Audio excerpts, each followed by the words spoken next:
Әр кәсіпкер өз бизнесінде жауапкершілігі жоқ сотрудниктармен кездескені 100%. Ол кассада ақша ұрлау, бір күн бар, бір күн жоқ, өз жұмысын тиянақты жасамау. Бұл біздің нарықтағы топ-1 проблема. Бүгін осы туралы айтатын боламыз.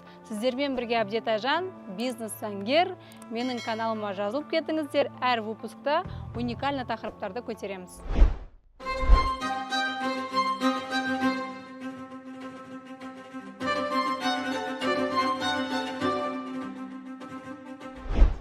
Кәсіптің жоғарыға өрлеуі, масштабқа шығуы бәрі командаға байланысты. Бұл жақта тек қана дұрыс кадр табудан бөлек, оны заң бойынша дұрыс оформлять ету, сол кадрдың сізбен бірге ұзақ уақытқа қалғаны, жауапкершілігі жақсы болғаны, заңдық тұрғыдан инструменттерге, қағаздарға да байланысы бар. Біздің қазіргі нарықта болып жатқан хищение на рабочем месте, кассадан ақша ұрлау, бизнестің бүкіл ішкі кухнясын бәрін, бизнес моделін бәрін біліп алып, конкуренция болуы, то есть тура сіздікіндей кәсіпті сотруднигіңіз копировать етуі, сондай-ақ сотрудниктардың бір күн жұмысқа шығу, бір күн жұмыстан қала салу, клиентский базаны ұрлау деген мәселелердің барлығы договормен, заңдық құжаттармен бәрінің шешімі бар. Бүгін осы туралы айтатын боламыз. Әр сотрудник сіздің компанияңызға келген кезде, ол ең бірінші собственниктің серьезный подходын, грамотный подходын сезіну керек. Ол не арқылы проявляция етеді? Ол сіздің ұсынып отырған құжаттарыңыз арқылы проявляция етеді. Ол ең бірінші, сіздің бірінші воронка наймадан өткеннен кейін собеседование, тестовое задание, стажировка бәрін өткеннен кейін сіз шешім қабылдадыңыз. Осы адамды жұмысқа аламын деп. Сіз не істейсіз? Сіз форматын таңдайсыз. Екі форматта сотрудникті оформлять етуге болады. Ең біріншісі ол трудовой договор, еңбек шарты. Еңбек шарты бойынша сізге еңбек кодексі көптеген возможностьтар беріп қойған. Ол не? Жаңағы біздің жоғарыда айтып өткен мәселелердің барлығы еңбек кодексімен шешіліп қойған. Еңбек шартымен оформлять еткен кезде сіз жұмыс беруші ретінде, а сіздің сотруднигіңіз жұмыскер ретінде арнайы базада еңбек.kz деген порталда тұрады. Еңбек шартымен бірге сіз сотруднигіңізға не ұсынасыз? Еңбек шартында бізде базовый нәрселер жазылып тұрады. Должность, зарплата, график работы, место работы, адрес работы бәрі жазылып тұрады. Трудовой кодекстағы құқықтары мен міндеттері. Одан кейін екінші ең маңызды құжат ол соглашение о полной материальной ответственности. Ол не деген сөз? Сіздің сотруднигіңіз келіп, жұмысқа тұрған кезде, сіз мысалы ноутбук берсеңіз, рабочий телефон, кассаға доступ берсеңіз, сіздің сотруднигіңіз заң алдында, сіздің алдыңызда сол материалдық құндылықтардың барлығына жауапкершілік алады. Егер мына ноутбук сынып қалатын болса, жоғалып қалатын болса, сіз зарплатадан ұстауға құқығыңыз болады. Тура сондай, бұл мелкий заттар. Сіз тауарға доступ беретін болсаңыз, складтың кілтін беретін болсаңыз, ақшаны наличкамен принимать ететін болса, осындай жағдайлардың барлығында сотрудник заң алдында жауап береді. Ол қандай жауапкершілік? Ол уголовный ответственность. Егер сізге добровольный компенсация бермейтін болса, оның кінәлі екендігі 100% құжатпен, аудитпен подтверждация етілсе, ол хищение на рабочем месте уголовный статья болып табылады. Сондай жауапкершілікке дейін жеткізуге болады.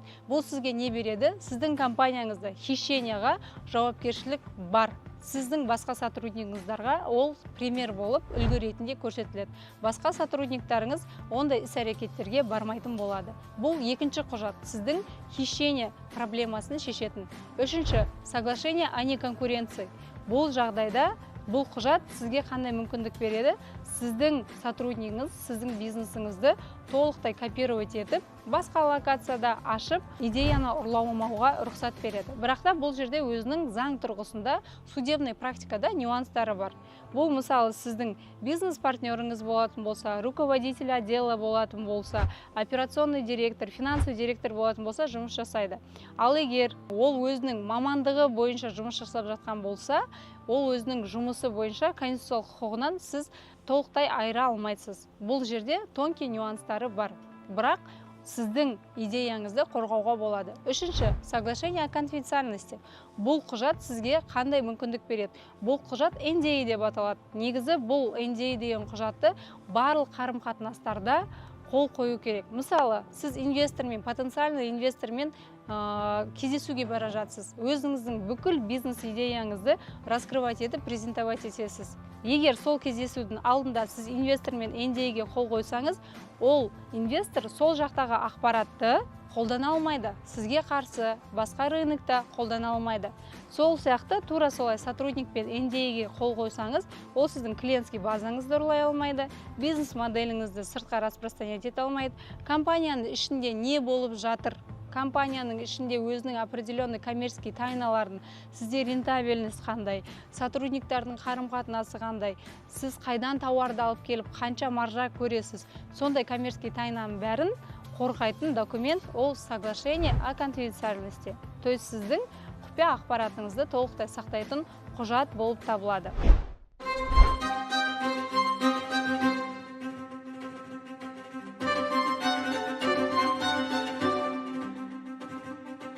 Егер сіз осы құжаттың бәрін 100% толық оформлять ететін болсаңыз, сіз өз құқығыңызды сотта, сондай құқық қорғау органдарында толықтай қорғай аласыз. Бұл еңбек шарты. Еңбек шартымен бірге тағы да бір құжат бар, ол должностной инструкция деп аталады. Должностной инструкция деген ол сізге қандай возможность береді.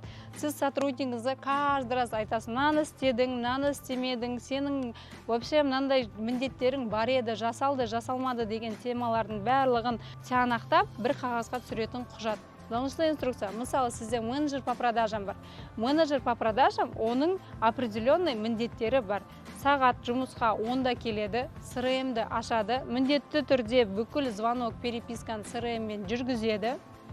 Одан кейін кез келген новый заявканы жарты сағаттың ішінде ответ береді. Новый заявканы ответ бергеннен кейін келесі отделға жібереді. Аптасына бір рет отчет тапсыру керек деген сияқты қатып қалған қағидамен міндеттері жазылатын құжат должностной инструкция деп аталады. Должностной инструкцияны сіздің менеджеріңізға, руководителіңізға, проект менеджеріңізға, маркетолог бәріне жазуға болады.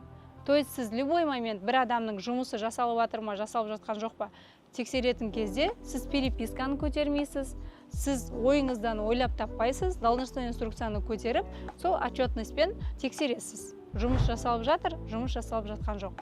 Ал егер жұмыс тиянақсыз, качествосы төмен болып жасалып жатса, ол бойынша тоже еңбек шартына сәйкес сіз жауапкершілікке тартыласыз. Ол ең бірінші ескерту, екінші объяснительный жазады, үшіншісінде жұмыстан шығаруға уже құқығыңыз болады. Тура солай. Понедельник басталды, еңбек шарты бойынша сотрудник 10-да жұмыста болу керек, ол жоқ офиста.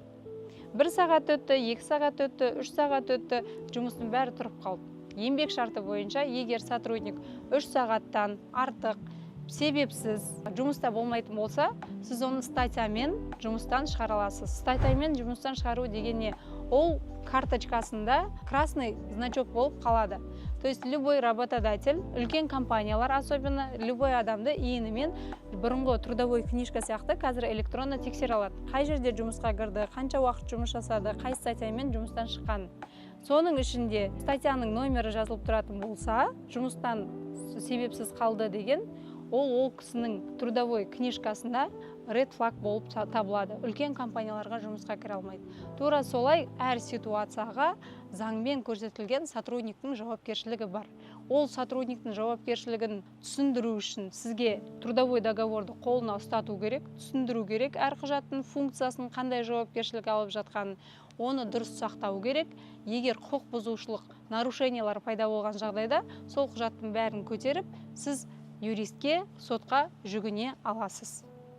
Тура солай сіз өз сотрудниктарыңыз мысалы штатта определенной должности болмаса, график работы болмаса, больше офисқа привязкасы болмаса, ГПХ договормен оформлять етуге болады. ГПХ договорды сіз физлицомен заключать ететін болсаңыз, ол жақта социальный налогтар, медстрахование деген нәрселер болады. Ал егер сіздің сотруднигіңіздің ИП-сы болатын болса, сізде ешқандай дополнительный налог болмайды. ГПХ договорды әр сотрудникқа отдельно разработка жасау керек. Жана еңбек шарты ол бәріне бірдей шаблонный болатын болса, ал ГПХ договорды әр қайсына жекеше индивидуальный разработка жасау керек. Маркетолог ол қай уақытта жасайды, қанша уақыт жұмыс жасайды, жұмысының объемы, түрі, дедлайндар қандай отчеттар тапсырады, срок действия договора қанша уақытқа заключать етесіз деген сияқты ГПХ договорда каждый адамға отдельно разработка жасалады. ГПХ договор егер сіздің привлекать етіп отқан адамда ИП болатын болса, налог жоқ, ол сіздің расходыңыз болып табылады. Сізде осы екі вариант бар. Еңбек шарты немесе ГПХ.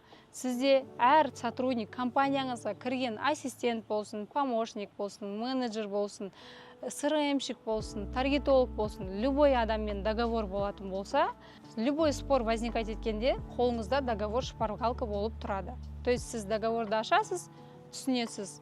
Ол мынаны жасау керек, мынаны жасамау керек. Жасамаса мынандай ответственность, жасаса мынандай последствия болады деген сияқты. Сол себепті компанияңызды қорғау үшін, компанияңызды сіздің сотрудниктарыңыз ценить ету үшін, сіздің компанияңызға серьезно қарау үшін оларды сіз официально оформлять ету керексіз. Тура осы тәртіппен мен өзімнің компаниямдағы каждый юристті, каждый менеджерді оформлять етемін. Таким образом, біз текучка кадрывты қысқартамыз, хищение на рабочем месте болмайды и компанияның ішіндегі коммерческий тайна сыртқа шықпайды. Сізде осы роликті көргеннен кейін қосымша сұрақтарыңыз пайда болып жатса, детально жауап алу үшін ссылкаға өтіңіз, менің командамдағы юристтер сізбен хабарласады. Менің YouTube каналыма жазылып кетіңіз, мен бұл жақта тегін пайдалы ақпаратпен бөлісемін. Сондай-ақ мен Инстаграмда бармын, Инстаграмда күнделікті жаңалықтарды бөлісіп отырамын. Ал біздің консультация, менің жеке консультациямды алғыңыз келсе, ссылкаға өтіп, WhatsAppқа жазыңыз.